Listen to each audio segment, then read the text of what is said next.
The FedEx Cup playoffs begin this week with the FedEx St. Jude Classic. We'll talk about that and possible more defections to the Live Tour. All that on the RotoWire Fantasy and Gaming, RotoWire and SI and Morning Read Gaming Golf Podcast.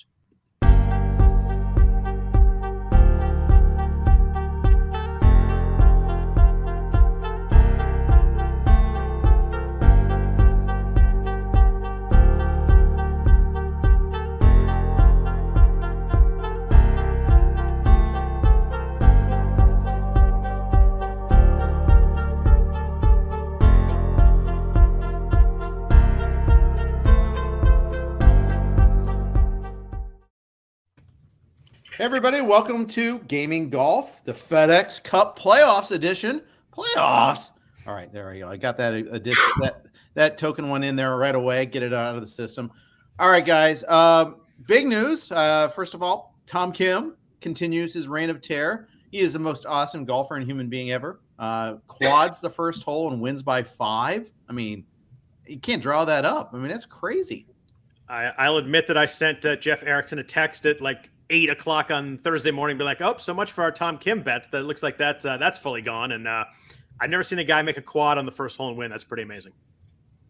Did that get you out of not to just put a negative spin, but did that get you out of last place in our season league? I've climbed all the way to 13th now, guys.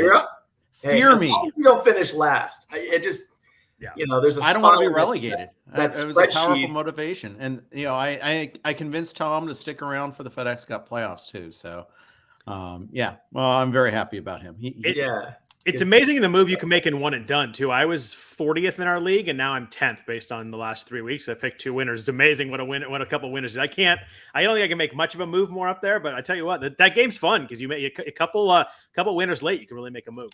Yeah. We often say in our season-long league, it's a stars and scrubs league. If you don't win, you really need winners. I have 2 winners in that league, but I also have the fewest cashes. Period. So this year has illustrated the importance of depth. I'm the only one in that league without a win. I thought there was someone else too, but I thought I was. I looked at. I thought I was the only one with a 0, but I have a ton of cashes, but none of my guys. I got a lot of Saturday heroes on my team. Yeah, I've got the first winner and the last non-playoff winner, and in between a whole lot of junk.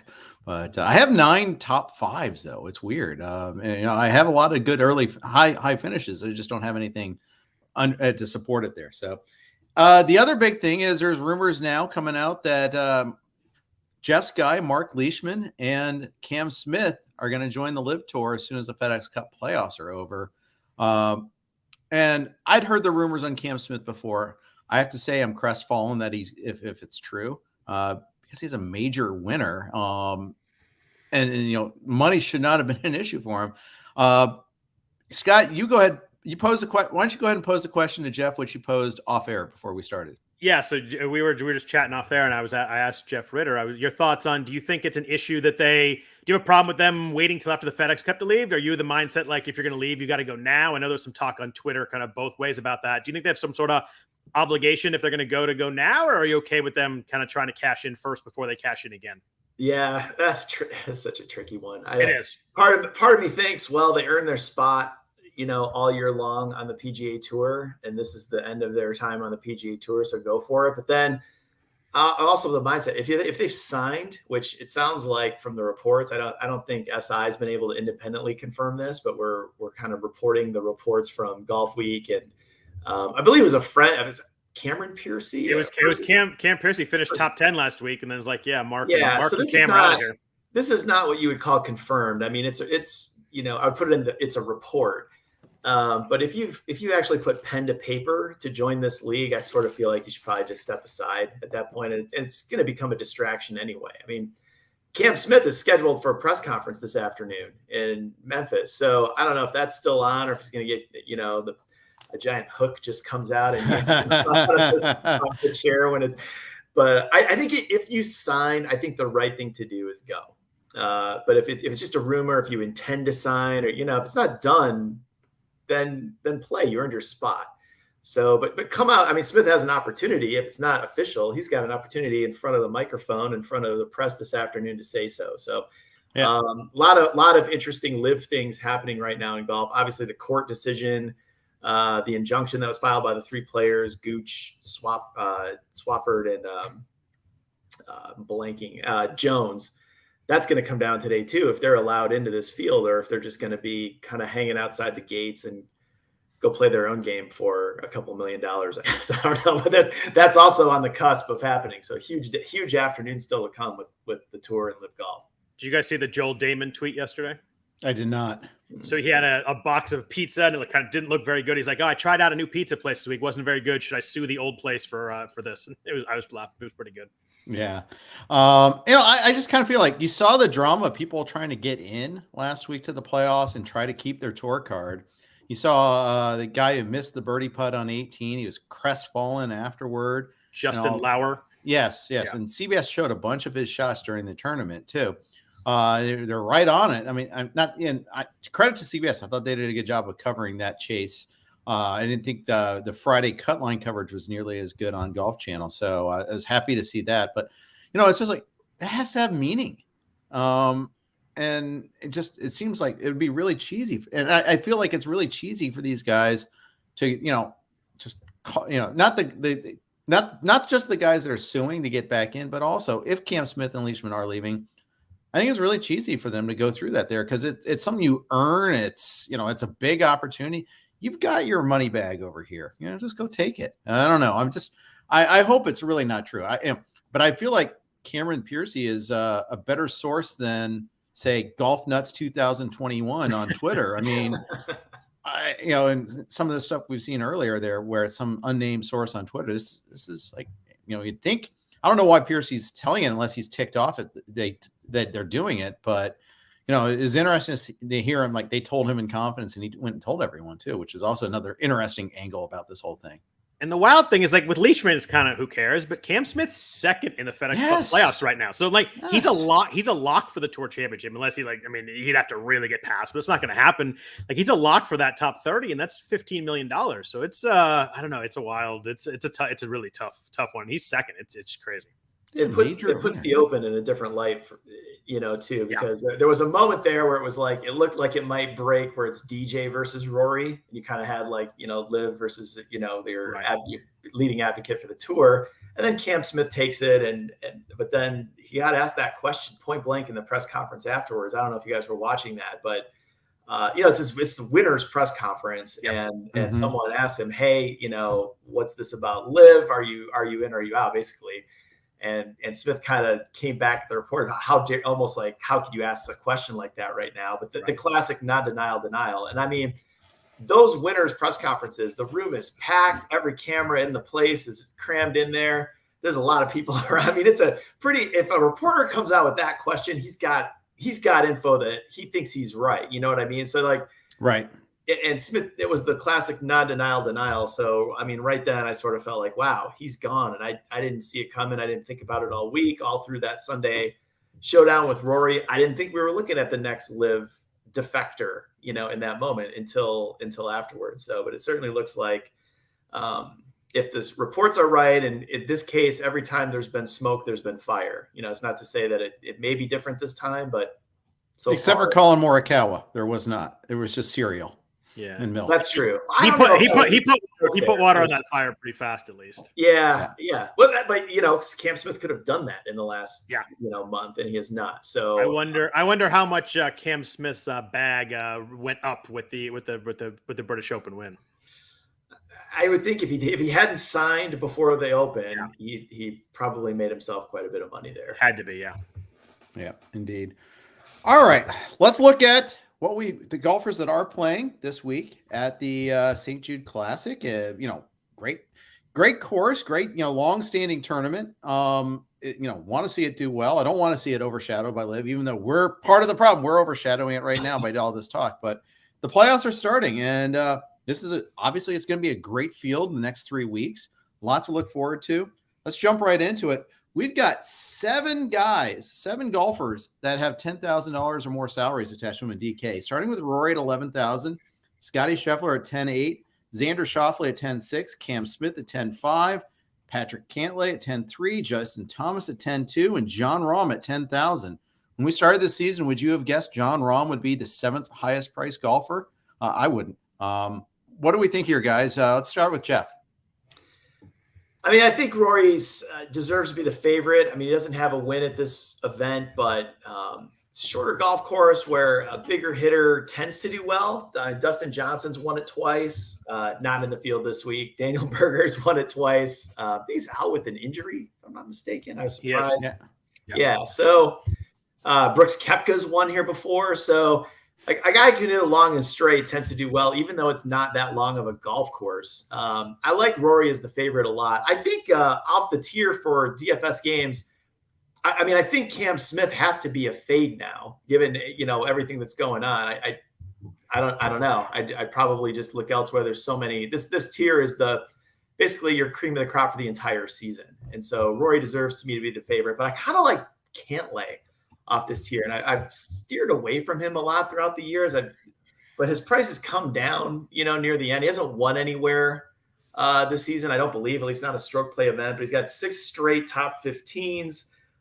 He is the defending FedEx Cup champion, and I don't know, he'll be comfortable, in this environment. And so I think off this tier, he's my favorite. But you could make a case really for every guy, and Cam Smith. Based on the news that's coming out today, it becomes a fade for me off this tier, but really the only guy that I would outright fade. Yeah, I mean, it's a like you said, it's a tier that you can make a case for anybody. My top 2 guys, I mean, you got to look at Rory. His run right now is unreal. The last 8 tournaments, he has 6 top 10s, 8 top 20s. So that's every single tournament in the top 20. You look at the last 24 rounds, he's second in the field in tee to green, second in ball striking, 4th in approach. This is a very, very heavy shot in approach course over its history. Like their second shot in is pretty much the key to winning this tournament. My second guy, I do like Cantlay a lot. My second guy here is Xander. I mean, he had the back-to-back wins in the top 15 at the Open Championship. Last 7 events, all of them in the top 20. So similar to Rory, just on the leaderboard every single week, 3 top 10s. He's in the top 5 in tee to green, ball striking, and approach last 24 rounds. Just playing amazing golf right now. It's hard to eliminate guys in this tier. When we get to the betting angle, I'm going to play it a little bit differently just based on how the odds come out. But DFS-wise, Rory and Xander be the top 2 guys off this tier. I think you can go stars and scrubs this week. There's a lot of guys in the 7s and 6s that I like, but there's so much balance too. It's almost a major field. There's a lot of guys in the 8s and 9s. If you want to kind of stack those guys, I think there's 2 different ways to build this week, which has been a little different in the last few weeks. I was just going to say it's necessarily a good field because it's the top 125 golfers. Yeah. So you're going to find good golfers in the 6,000. Someone has to be down there, and they're all pretty good golfers. So, there's a few guys maybe are limping down the stretch here and there, but there's a lot of guys that played their way in too. And so, I think I was just going to say strategy-wise, it's not a bad thing to go pay up this week. And you could go a lot of different routes, but I think paying up is definitely a possibility. Let's look at the $9,000 tier. Fitzpatrick's at 98. Tony Finau, 97. Will Z at 95. Just fired his caddy. Cam Young's at 93. Jordan Spieth, 91. And Victor Hovland's at 9,000. That's about as low as I've seen Hovland in a long time. Scott, what do you think about this tier? Yeah, I mean, that kind of proves the point as you read these names that you can really kind of go, you could drop off the 10s and really build a balanced approach. My 2 guys here, first has got to be Tony Finau. I know he's off the back-to-back wins, so I probably wouldn't bet him, but DFS-wise, you look at his stats, and usually we're like, oh, this guy's top 5 in all the ball striking metrics impressive. But he's top 5 in tee to green, ball striking, off the tee, and approach, but also short game and around the green, like playing incredibly well in all facets right now. He's gained hugely tee to green and approach his last 3 tracked events. Just playing amazing golf right now. It's been fun to watch him win. He's such a good dude. It's been great. But 9,700 under 10,000, I'm all about that. And then I got to go back to Will Z. He's been a little struggling lately. He's has not been in the top 20 his last 4 events. But before that, he was really good. But this is a course that's set up perfectly for him. He's a shot and approach guy. He was T8 here last year when they played this tournament. He has 7 top 10s this year. He's only missed the cut twice. It's hard to predict wins for him because he hasn't quite got it done, but he's 7th in ball striking last 24 rounds. I think at 9,500, he's a really good DraftKings play this week. I like it. I think you also have to start with Finau just because, like you said, Scott, the approach shots are probably your top stat to look at this week. Strokes gains approach, and Finau's just absolutely, on his run is just destroying that stat. And so you think he's walking in a golf course that plays to, the hottest part of his game right now. So at that price, really, I mean, how many guys would be priced under 9,000 after winning 2, back-to-back weeks? Like, I don't know. I think he's still a value even at where he is. So at 9,700, I think he belongs in the 10,000 tier, I guess is what I'm saying. And then the other guy I like that you didn't mention, I think Matt Fitzpatrick, approaches is also one of the strengths of his game. He's had his best year ever. Sometimes the Tour Championship, the FedEx Finals, it feels like a coronation of, best in show. I think Fitzpatrick is a good fit for this golf course. This is another kind of shot maker's course, as opposed to, even though we talked about how power player, the profile fits well, the reality is it's an approach course and around the green course. And so to me, that's Fitzpatrick music playing as well. So he'd be a play for me off this tier. Let me ask you guys about Will Z firing his caddy. How often does it happen in the middle of a tournament like that? And is there any sort of read? Is that any sort of reaction? Is that a good thing, bad thing, neutral thing? What's your reaction, Jeff? You've covered this game a long time. Mid-tournament, probably a reaking to something, probably not a good thing. I don't know the circumstances behind this one, but making an a staffing decision in the middle of an event like that, you must have reason. To me, it feels like a distraction. It feels like something has gone wrong, that something unexpected has happened that could be a distraction. So Zalatoris certainly had a great year. This course fits his profile too, of ball striking, and we've been saying all year, all he has to do is putt decent, to be a serious contender. But I might stay away this week. I don't know what's going on with him, and I don't know. I think it's such a huge field. There's so many guys playing well with no questions around them at all that I might just find. What day did he fire his caddy? After the Friday round. All right. Well, he shot 66, 68 on the weekend. So I don't know if I'm too worried about it. And whoever's reading his putts, I'm not too worried about losing that guy either. So maybe it works out. Yeah. There was a comment that, hey, we're still really good friends, but our professional relationship was building like this for a while, and it was souring my personal relationship with him. And I don't know. I don't know. He was trying to have it both ways, it felt like to me. But anyways, he went 67, I think, on Friday also, though. Yeah. And then he was 66, 66, 68, I think, the last three rounds. Yeah, and he just had that bad first round, the 71 on Thursday. But so maybe he'd kind of decided before that round, and then he made the cut. It's like, okay, well, I need to reach out and find a replacement, so I'll do it after the round or something like that. But anyways, I thought that was very interesting. You don't see that too often. $8,000 tier. Let's hit these up. Colin Morikawa at 8,700. That, have not seen that in a while. Sam Burns at 86. Sung J M came close last week but still finished second, 85. Hideki 84. Shane Lowry 83. Billy Horschel 82. Joaquin Niemann 81. And Tom Kim at 8,000. We love Tom Kim. All right, Jeff Ritter, your turn first. I mean, fine. Well, we got to ride the wave with Tom Kim, right? He's probably going to be played a lot at that price, but it's not so much that he won, but the way that he won, he just seems so unflappable. The price is right. So go for it. But there's a lot of guys in this tier that have had great seasons that it's strange to see them in the 8,000s. I think Sung Jae still, back-to-back tied for seconds in his last two events is tempting at that price at 85.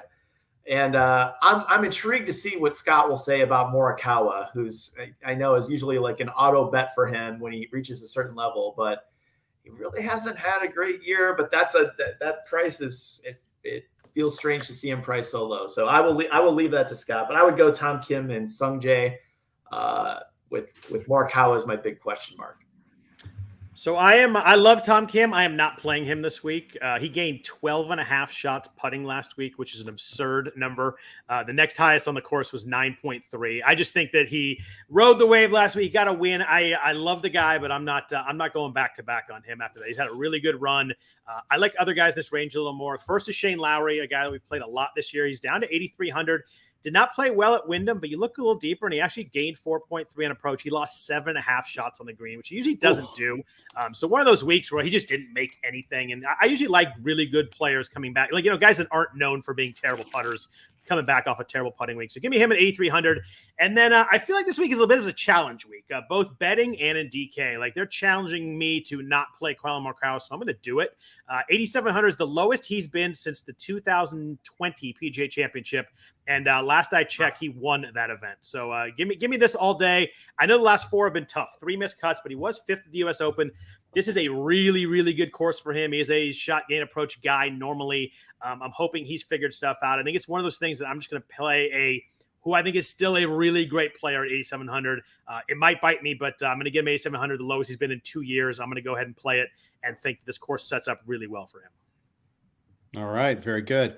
Before we move on to the $7,000 tier, quick note from our Blue Wire sponsors. As always, every podcast is on the Blue Wire Network, so we are thankful for their to play their sponsors. All right, top half of the 7,000s. Max Homa at 7,900. Q Scott right now. Russell Henley and Tyrrell Hatton is at 78. At 77, we got Aaron Wise and Davis Riley. Corey Connors, Seamus Power, Taylor Pendrith at 76. At 75, Adam Scott, Keegan Bradley, Mito Pereira, and Christian Beswedenhut. All at 7,500. Scott, of the top half of the 7,000s, who's your play? You guys are going to be mad at me. It's not Max Homa this week. Oh, my gosh. Just hasn't the last 3 events have just kind of been okay. There's a couple guys I like in this range more. I think he's playable at the price, but I love Corey Connors this week. We talked about him last week. He played well last week. He gained 8.4 tee to green, 4.5 on approach, just putted badly, which is kind of the Corey Connors thing. But this course sets up great for him as a shot gain approach guy. He's gained large in approach last 3 tracked events. He's 2,000 less than he was last week. We played him last week at 9,600. I get the field is completely different, but 7,600, I'm going to go back to Connors this week. I think he makes the cut. I think he's going to be on the leaderboard on Sunday. I really like him at the price, 7,600. And then I'm going to go to a guy who's just playing great golf right now. We talk about shot gains approach as being key here. The number 1 guy in the entire field last 24 rounds is actually Russell Henley at 7,800. He has back-to-back top 10s at Wyndham and Rocket Mortgage, gained insanely well at both of them on approach, 7.8 at Wyndham, 5.2 at Rocket, gained 9.7 tee to green, 11 strokes at Rocket tee to green. Didn't putt great at either event. Like he probably would have won either event if he putted, even a little bit better than average. He would have a chance to win both those events. I just like him at the price under 8,000, hitting the ball so well right now. I'm going to ride the recent form and go with Russell Henley here.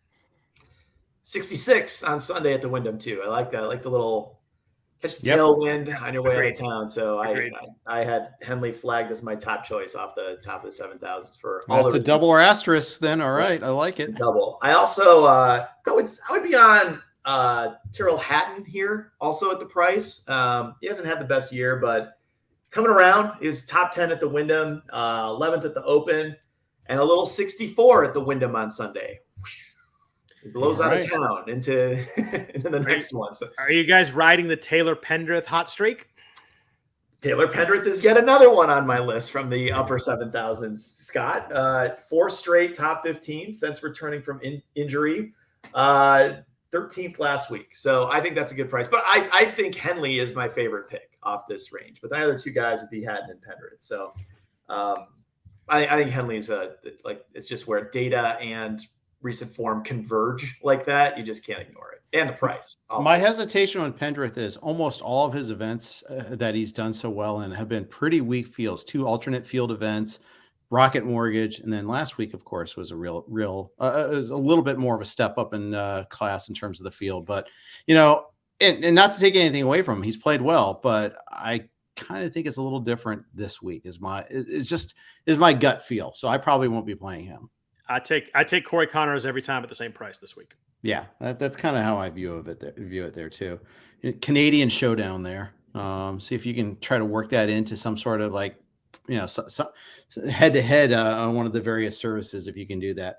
Let's move into the lower half of the 7,000. 7,400. Harold Varner, Chris Kirk, Keith Mitchell, Sahith Theegala at 7,300. Webb Simpson, Siwoo Kim. It's the Withdrawal Brothers. Nice. Adam Hadwin, JT Poston. At 72, Maverick McNeely, Justin Rose, Alex Noren, Cam Davis, Brian Harmon. At 71, we've got Cameron Tringali, Sebastian Munoz, Scott Stallings, Denny McCarthy, and Chez Reavie. At 7,000, we got Jason Day, Brendan Steele, Emiliano Grillo, Gary Woodland, and Adam Long, another withdrawal guy. So I'm not bitter at all about that. I had a perfect 6 for 6 and, then I didn't. So good times. All right, Jeff, you get to go first. Lower half of the 7,000s. Who do you like? It's not my favorite range this week. Yeah. I'm moderately interested in Cam Davis at that price. I feel like we should call out Webb Simpson. We gave him way too much airtime last week, and then he goes and WDs through 35 holes at the event where he named his daughter for the event. And we warned you on that. We said we weren't playing him too. I actually, that was a good fade right there. Yeah. Yeah. So, but I'm not using him in our season long league, by the way, this week, guys. I have 7 golfers, so I'm sick of him. He can, humble brag. This will. No, it's not. I'm 13th place. There is no brag. It is humble bad, more like. Look how many playoff golfers I have. Yeah. How could I be in 13th with this juggernaut? Scott, all you want to do is not finish last, because that stays on the spreadsheet forever. That gets passed around. They do first, second, third, and then last. Everything in between is just completely lost in history in this league that we play, which is it's just first. It's just first. Nobody remembers anything else. Well, at least it's documented, the other finishes. Otherwise, my name would only be on there for a couple last place finishes when I picked Tiger when I shouldn't have. I actually really like this tier. I like Cam Davis a lot, who Jeff mentioned. Yeah. I think you look at the last 3 events, just playing great golf right now. He's been in the top 20 in all 3 of those events. He's gained largely in tee to green the last 3, really nicely in approach. So hitting the ball well. We're way down in the price range, but he's top 20 in ball striking and approach the last 5 rounds. So playing really well. And I'm going to go back to Scott Stallings again. We talked about him last week. It's kind of like, this guy is really a great play. Finished 13th, so he worked out. He stayed hot. That's 4 straight top 15s for Stallings. Last 24 rounds, he's 10th in approach, so hitting the ball really well. And then finally in this range, another guy I like Brendan Steele again. He's playing really well. Gained really well last week in the ball striking metric, 6.7 tee to green, 4.5 in approach. Just putted terribly. So he finished 30th. Otherwise, he would have been way up there. But you look at the last 5. He's got the one missed cut at 3M Open, but 2 top 10s, 4 top 30s. At 7,000, he finishes top 30. That's a really good decision. And you look at the last 24 rounds, stat-wise, he's top 8 in the field in tee to green, ball striking, off the tee, and approach. All 4 ball striking metrics, he's top 10 in all of those. Actually, top 8. 7th is worst. Brendan Steele's hitting the ball really, really well and underpriced this week at 7,000. All right. Scott, you get the honors for the $6,000 tier. It might actually merit more attention than we usually give it. If you want to build at the top, you have to find someone at the bottom. Who do you like at the bottom? First one is a guy that I liked last week. We talked about him as a top 10. He actually came through for us as Taylor Moore. Another great week. He finished 5th last week and hit the ball really well. 8.7 tee to green. That's back-to-back top 6s for Taylor Moore. Someone we liked early in the preseason. Then he kind of struggled in the middle. He's really finding his form right now, and his price went down. I think he was like 7,300 last week. Went down to 6,800 with the better field. But give me a top 5 and give me 6,800 there. And then also a guy who's had back-to-back, go recent form down here. Back-to-back top 15s is Steven Yeager. Hit it great at the Wyndham. Gained 5 tee to green, 5.4 in approach. He was 5th at Rocket. Similarly gained in the 2 key metrics really, really well. So playing good golf right now. I like Yeager and Moore to make the cut, and kind of that's all you want under the 7,000 price range this week. Good picks. I like the Yeager pick especially. I'd still flag Brandon Wu. Is he still on your team, Erickson? Yeah, he's still missing 5-foot putts on Sunday. He missed like 5 of them on Sunday's round. He could have had a really nice finish. He still did well, but he hits this great approach out of the rough on 18 and misses the putt. And that was just so emblematic of his round that day, I thought. Yeah. So you want to talk about guys who strike the ball well and didn't putt? He strikes me as one of them there. I think he's a guy. I mean, okay, we talked about how we like to ride the tailwind of somebody flying out on Sunday. This is the opposite, but I think it's a rising young player who's learning how to see his name on the leaderboard a little bit. Yep. There's something to be said for that too. And he did play his way into contention. So at this price, all he has to do is make a cut and you're making money on it. I agree. And I'm using Wu and Yeager over Webb Simpson this week. Yeah, I like that. I like that a lot. I think Johnny Vegas is sort of interesting. He made the cut at the Rocket, made the cut at the Scottish. He's streaky, but in elite fields, he's flashed before. I could see him possibly hanging. And then I left a question mark by Russell Knox, who I think got picked up in our league, and I haven't done the research to see why. But that's a pretty good price on Russell Knox, I think. But I think Wu is my favorite off the 6,000 tier. All right. I don't have an answer for Russell Knox, but at 65, if I can come up with one, that's a good price. Somebody in our league liked him. I don't remember who it was. And I'll throw out Kurt Kitayama at 6,400 again. Total wild card.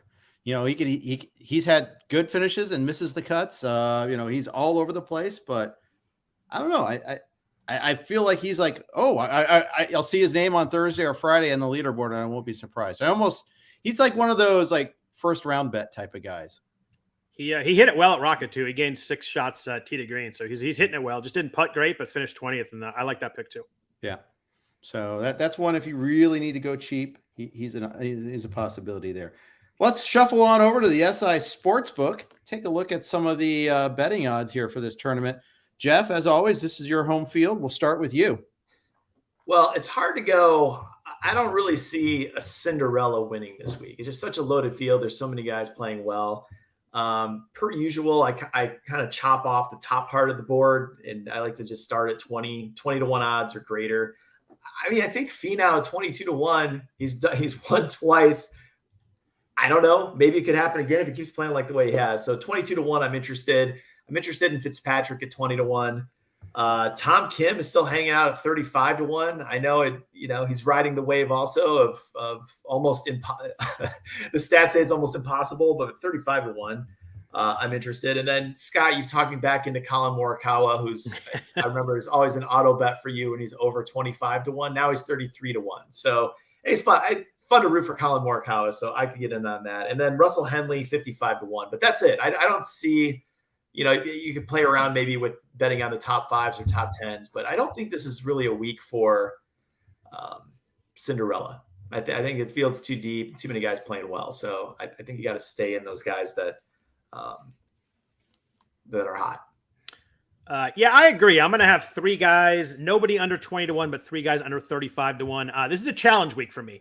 You're telling me that Jon Rahm is the 7th highest odds this week. I'm just going to blindly take that. It's just one of those things. You gave me Jon Rahm at 20 to 1. If I don't take that and the end of the week on Sunday, he's in there and competing in the back nine, I'll be so pissed at myself. So I'm going 20 to 1 Jon Rahm. I just give me Jon Rahm at 20 to 1. I'll take that any tournament, no matter how he's playing every day, and call it a day. I mean, Rory's under 10 to 1. I love him this week, but I'm not going to take him at 9 to 1 or whatever it is. And then Morikawa is the 15th highest. You mentioned auto bet over 30 to 1. He's 33 to 1. I'm going to take that. I'm also going to take Shane Lowry. I like him coming off the bad putting week at 33 to 1. Then drop down a couple kind of longer shots. I like Corey Connors at 60 to 1 and Russell Henley at 55 to 1. And then a couple of top 10 bets. I like Brendan Steele at 11 to 1 to make the top 10, and Taylor Moore at 12 to 1 to make the top 10. Hopefully he can cash for us again. We had him at the top 10 last week, which is really nice. Yeah, I wanted to comment on Rory's odds at SI Sportsbook. It's 10 to 1, and it's such a great field. See that low of odds is kind of striking to me. He's earned it, but there's just no way in this field I can bet him at 10 to 1. Yeah, exactly. I thought that was outright pretty interesting. Let's talk one and done. A lot of the discussion now is who do you have left? I know for me that was a real challenge, and hard to believe with such a great job I'm doing in that league. But yeah, I think I do have Tony Finau available. I'm going to go ahead and use him, not overthink it, because my next best available golfer, I think, is Victor Hovland or something like that. Or I have Fitzpatrick available too, or Lowry. So I have some options, but I'm going to go Finau with this one here. Jeff, what say you? I've got Finau available. I somehow, and this tells you all you need to know about my one and done performance series this year, I have Cam Smith available. And so I'm wondering. Do it before he leaves. I'm going to take him because I don't know if this is the last one, and I'm going to put Finau as my alternate in case something weird happens these next few days, and he's not there on the first tee. But Cam Smith is my pick today, with Finau as the alternate.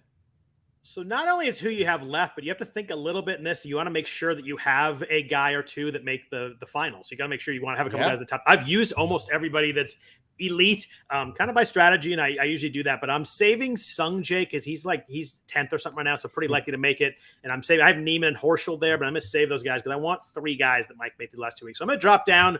I was between Russell Henley and Cam Davis. I think I'm talking myself into Russell Henley. So I'm going to go a little bit long shotty this week and save a couple guys. I don't want to run out of everybody, so I'm going to do that. And I just love how Henley's playing right now. So I'm going to go Russell Henley kind of off the board for my one and done this week. I like the strategy there. I think that's smart. Now, of course, I had used Sungjae in the week that he missed a cut because he never misses cuts and he missed a cut. I've got that superpower there. So sorry, Finau backers. I'm on Finau this week. So there you go. We reserved a little space at the end here for Jeff. You've got a fantasy football minute. Go. I was just about to. I'm in the middle of a draft, so it's a slow moving email draft. My current two players are Justin Jefferson, Devontae Adams, and so the decision is take a running back, maybe an Etienne or Ezekiel Elliott will be on the board, or do I trade Devontae Adams for Joe Mixon, which is offered to me, and take a wide receiver? So I could have Mixon and Jefferson, and then who's the wide receiver? Yeah, who's the wide receiver? It'd be Tyreek Hill is out there still. So we're in like the third round, which is Tyreek Hill goes end of the second, beginning of the third, so he goes a little higher than the two backs that you're discussing there. Yeah, I think. And Mixon and Adams are pretty interchangeable too in terms of draft value, at least in terms of ADP. About how you want to build your team is always a different answer. I could get behind the trade there. Scott, what do you think? It's a keeper league, so you have to keep him for 2 years. I'm going to go Adams and ATN and just stick with the receivers and draft ATN. Okay. I really like him, especially because you can keep him next year. That's actually a good point. It's PPR, right?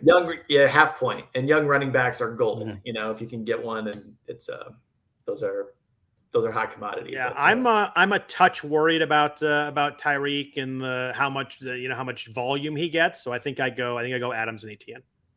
All right, there you have it. Any other parting golf thoughts, guys? Well, it's like this is like Law and Order Day, so we'll see. This is almost an awkward time to do the podcast because things just like last time. Yeah, I know it might look very different in about 3 hours, but we'll see where this goes. That it's strange that Liv has just really overshadowed the tour event this week and what's going on with Cam Smith. I think we're all eager to see what happens there. I luckily don't have to deal with the news cycle of it like Jeff does. So I'm actually going to enjoy this. I love the playoffs. I love the cut. I love when they get to the top 70. They got guys that, are moving up and down based on it. So I'm going to enjoy these last 3 weeks of golf. I don't know what the PGA is going to look like starting next season. So I'm really going to try and enjoy these last 3 weeks. I love the sport. I love a lot of the players, and I'm hoping it doesn't get too much upheaval, but I can see a lot of guys leave after the FedEx. So I'm going to enjoy these last 3 weeks and kind of, figure out how to feel about it after that. Yeah, we'll have to figure out how we're going to do a live league next year. No, we're not. But we may, so we'll find out. Everybody, thanks for listening to Gaming Golf. We'll cover through the playoffs, so you'll see our mugs again next week as well. Thanks for tuning in. Good luck in your lineups this week. Take care.